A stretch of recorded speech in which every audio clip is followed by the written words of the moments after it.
Plato once said that no one is more hated than he who speaks the truth. The quotes you're about to hear might not feel really good, but they really start deep reflection inside of you. They are lessons that challenge your comfort, your illusions, and the lies you might be telling yourself. After each really deep quote from famous people, we are going to break down what it really means and, most importantly, how to use it, because knowing philosophy is absolutely pointless unless you can turn it into action and results. Today is another Short Bites episode. We have 10 lessons, 10 truths, and 10 ways to turn very ancient wisdom into a sharper, stronger, more self-aware version of your consciousness.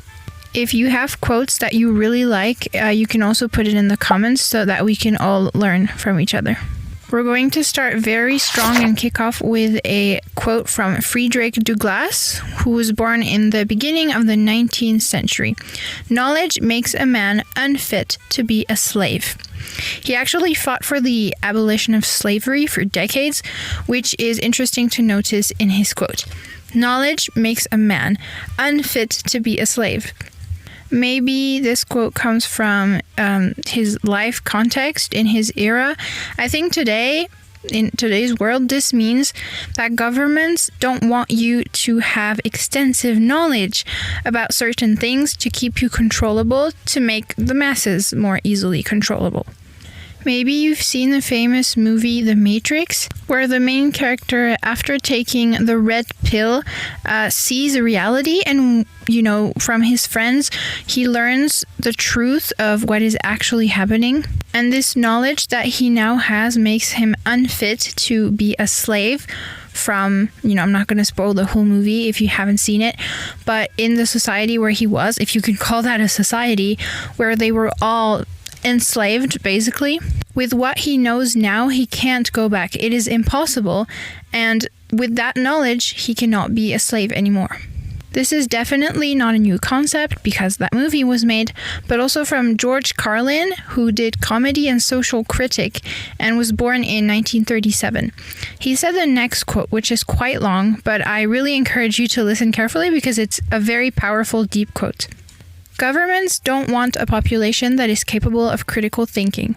They want obedient workers, people just smart enough to run the machines and just dumb enough to passively accept their situation. You have no choice. You have owners. They own you. They own everything. They own all the important land. They own and control the corporations. They've long since bought and paid for the Senate, the Congress, the state houses, the city halls.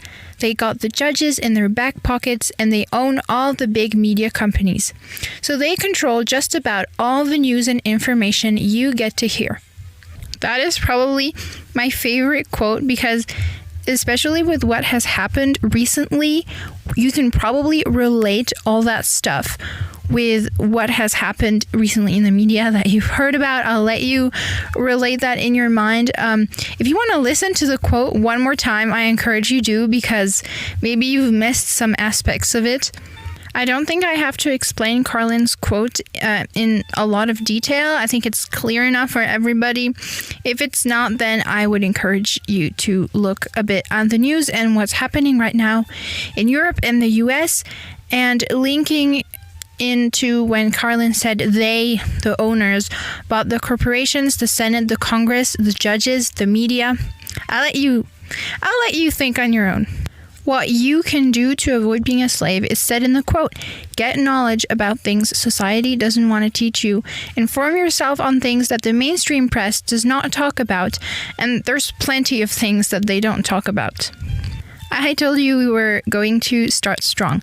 Our fourth quote is now, for some less shocking, controversial things, we're going to go more into Greek knowledge from ancient Greece. Now we have Aristotle, who said that the purpose of knowledge is action, not knowledge.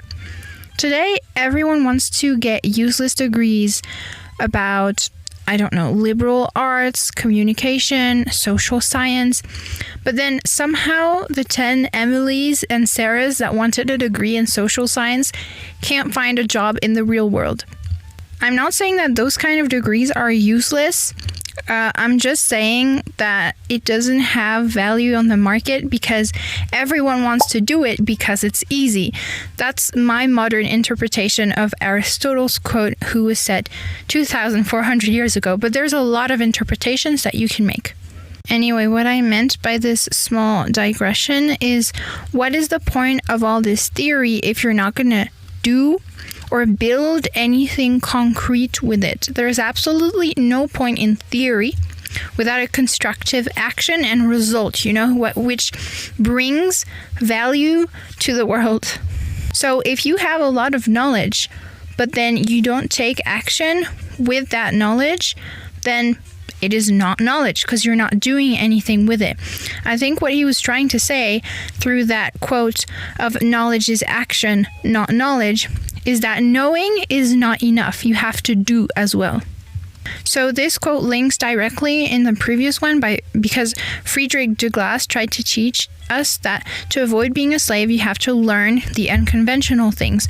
Now, Aristotle is trying to teach us not only to learn, but also to do action after that learning so that we're doing something because theory is not enough. Our quote number 5, the next lesson links perfectly into this because Epictetus said, "Devote your life to making progress." This is more of a motivational one, but after the 2 last ones, this quote seems perfect because you learn, you do something constructive with that knowledge, and then you vow to yourself that even if you fail sometimes, because you will, you vow that you will devote your life to making progress, however little.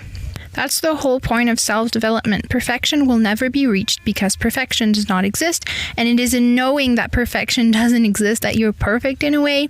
Last time I heard, perfection didn't exist, but you will always grow for the better and be able to help others and spread more goodness as you grow. The actionable step here is pretty simple. Just vow to yourself to never give up making progress, however so little. You can be proud of vowing to grow all your life because very, very little people have this goal. At least I haven't met many people in this mindset, maybe 2 or 3 in my entire life. Number 6. Now let's talk about worth with Marcus Aurelius, one of my favorite philosophers, which I made a full episode on of like 30 or 40 minutes, which you can check out anytime you'd like on my YouTube. A person's worth is determined by the worth of what he values. The way I see this is that what are your values? Because your worth as a human being is going to be determined by what you value. So let's say even if you unconsciously value some things, that's also going to determine your worth. Because as long as you spend time doing it, it means you value it, or else you wouldn't be doing it. So let's say you gossip. You don't actually tell everyone, I love gossiping and that's one of my values, but you still do it. So you talk bad of others. Or maybe you value laziness. Maybe you don't say to everyone, I value laziness, but you're still lazy. Or maybe you value partying and drinking, even though you don't tell everyone, yes, drinking is part of, but you still drink at parties. So since you're doing it, or maybe you value in that unconscious way speed dating, then your worth is determined by the worth of these values. And I don't think I have to go on and on about the worth of the values I just listed. I personally see very little value in these things because my values are going to be the opposite, like discipline and stable relationships and chatting about constructive topics instead of other people's lives, which I literally couldn't care less about, unless it's about people I love and it's necessary to talk about what's going on. That's different. The action here is pretty simple. Just write your values in your journal or wherever you'd like and try to stick to them as much as possible. And try not to go into unconscious patterns of doing things that you know you don't value. And it's not always easy. Sometimes I will rage about someone because they annoyed me, so I'll get it off my chest by talking about it with someone. And according to my values, I shouldn't do that, because I'm technically talking bad about someone and I should just let it go. But it's harder said than done, like most things in life. Number 7, the best answer to anger is silence. It's our bro, Marcus Aurelius, at it again. one of my favorite quotes again. It perfectly links into the last one. No analyzing to do, just the action in its pure form. If you are injured by someone and feel anger, just say nothing. Let it go. It's the simplest of the truths, unless you're actually attacked and you have to defend yourself. But otherwise, in everyday life, it's one of the hardest things to actually do. But seriously, if you're angry or if someone is angry at you, the best thing is to just shut up. Because if you're angry, you might say something you'll regret. And if the person is angry at you, by saying nothing, you're just going to destabilize the person. Emotions are so hard to control because you feel them, and emotions can, especially for a woman, take control of your logic and your reason. Emotions can blind you in a way and make you do or say completely irrational things. Pythagoras said something quite similar, which was that meaningful silence is better than meaningless words. And I love this one because in today's society, people love to talk and talk and talk with all these meaningless words when silence would be so much better.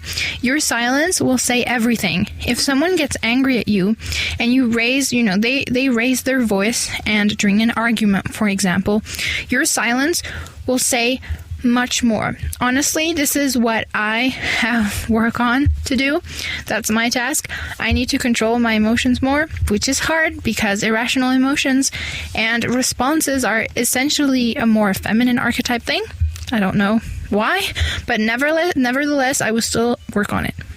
Number 9, Leonardo da Vinci said, "Simplicity is the ultimate sophistication."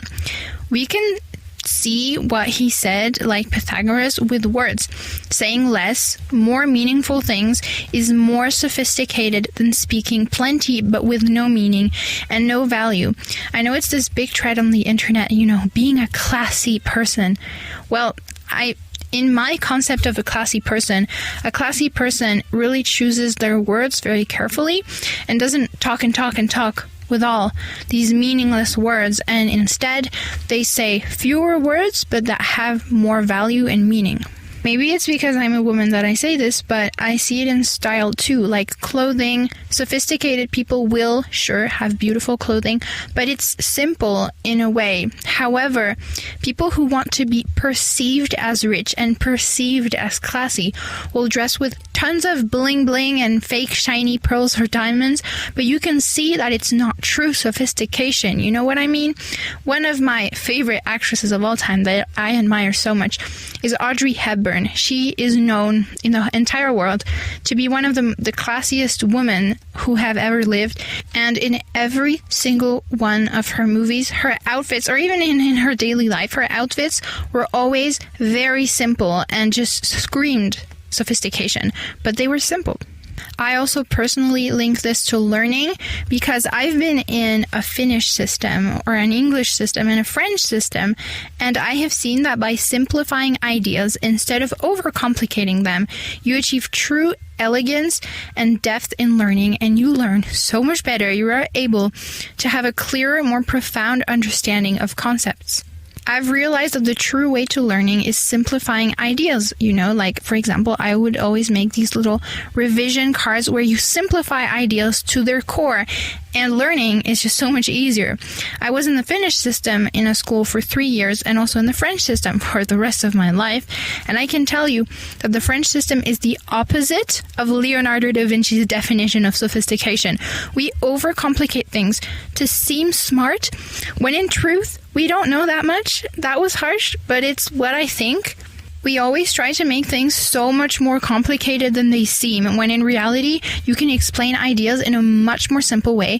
You might not seem as smarty pants, but you learn faster.